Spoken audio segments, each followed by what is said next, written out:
Niger, Mali, Burkina Faso, Guinée, Sierra Leone, Libéria, Guinée-Bissau, Gambie, Sénégal, Bénin, Nigeria, Togo, Côte d'Ivoire. Dans les 33 derniers pays du classement du PNUD, il y a 13 pays de la CEDEAO. Je suis content de lire dans un des rapports, celui de la Côte d'Ivoire, que la Côte d'Ivoire est le premier producteur de cacao, de noix de cajou, premier producteur africain de caoutchouc naturel, deuxième producteur, cinquième producteur africain de coton. Le défi qui nous est posé à nous tous, et donc aussi à la Côte d'Ivoire, c'est que la Côte d'Ivoire devienne le premier producteur mondial de chocolat, par exemple.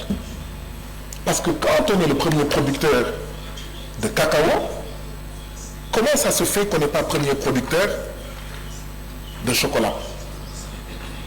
Comment ça se fait qu'on n'est pas cinquième producteur de vêtements à travers le monde? Je prends le cas de la Côte d'Ivoire, mais c'est valable pour le phosphate sénégalais.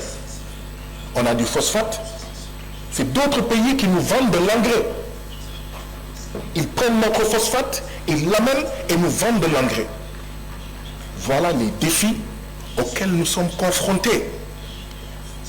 Et ce que rappellent mes collègues, à savoir qu'il y a des pays qui veulent partir, il y a des problèmes dans la CEDEAO, c'est en réalité ces problèmes-là qui le posent.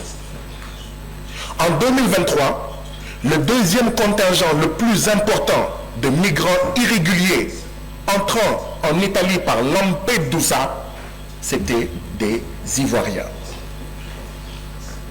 Ça veut dire quoi? Ça veut dire que nous sommes riches, mais nos populations ne sont pas riches de nos richesses.